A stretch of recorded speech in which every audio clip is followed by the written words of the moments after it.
Hello! So I am making a vlog. It's sort of a tutorial of how to speak Butuanon. First of all, because I am Butuanon. Second, I'm in the younger generation of Butuanon.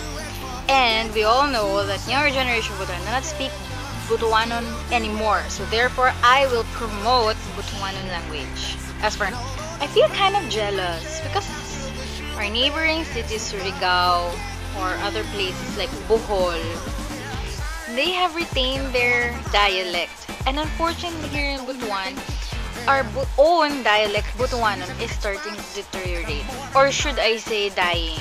And last but not the least, because it is very useful when interacting with older people.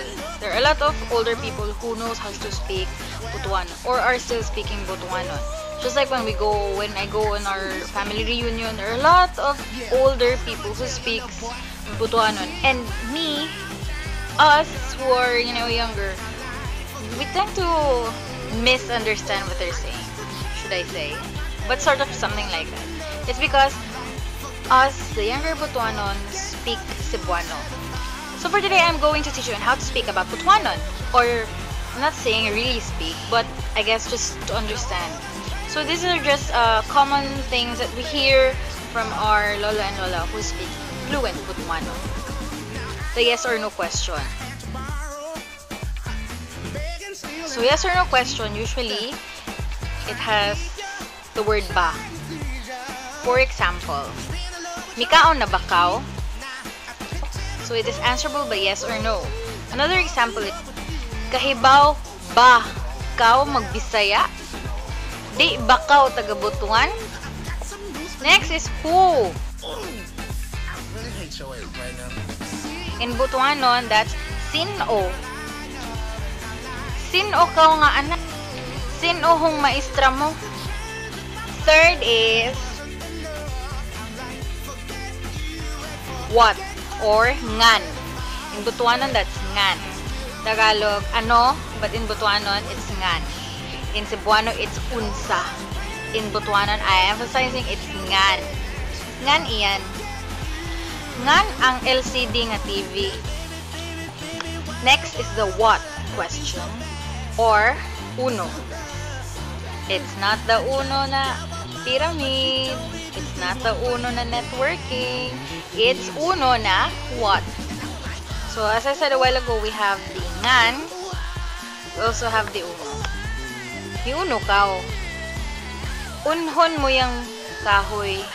Miga uno hong mga bata.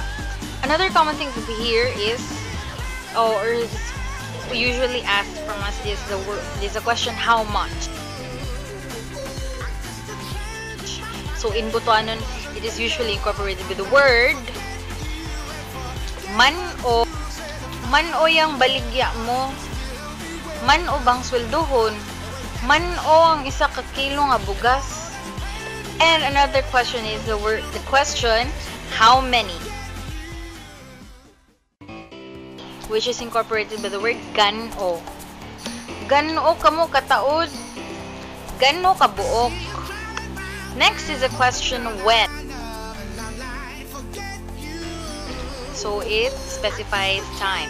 It's either or oras, day or adlaw, or araw, and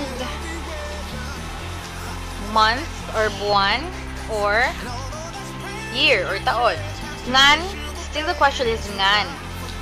But it is usually followed by, is it oras? Is it adlaw? Is it buwan? Is it tuig or year? When you say tuig, it's year. So for example, ngan oras baka mo magkita? Ngan adlaw sugod hong klase mo? Ngan tuig kaw gipanganak? Next is the question where. So it specifies place. So there are two words associated with the where. It's usually diin or kain. Usually diin is when you're asking past tense. And when kain, you use for present tense or future tense. Example, diin mo siya gianak. Diin ikaw nagpariband hong buhok mo. Kain magkaon hong mga bisita mo. Kain ka pa dong. So those are the common questions that we usually hear from our older generations here in Butuan. I hope that you learned even just a little from this vlog or tutorial. So there will be more coming soon. And I hope you guys watch out for that. Let's help keep our dialect Butuanon alive forever and ever. Yeah, baby. So anyways, if you have comments or suggestions, just fill in the box below. And also, you can add me or follow me on Twitter. It's at Nick Arancon. And also, you can visit my blog. So it will be somewhere down there. Okay? So see you guys soon. Bye!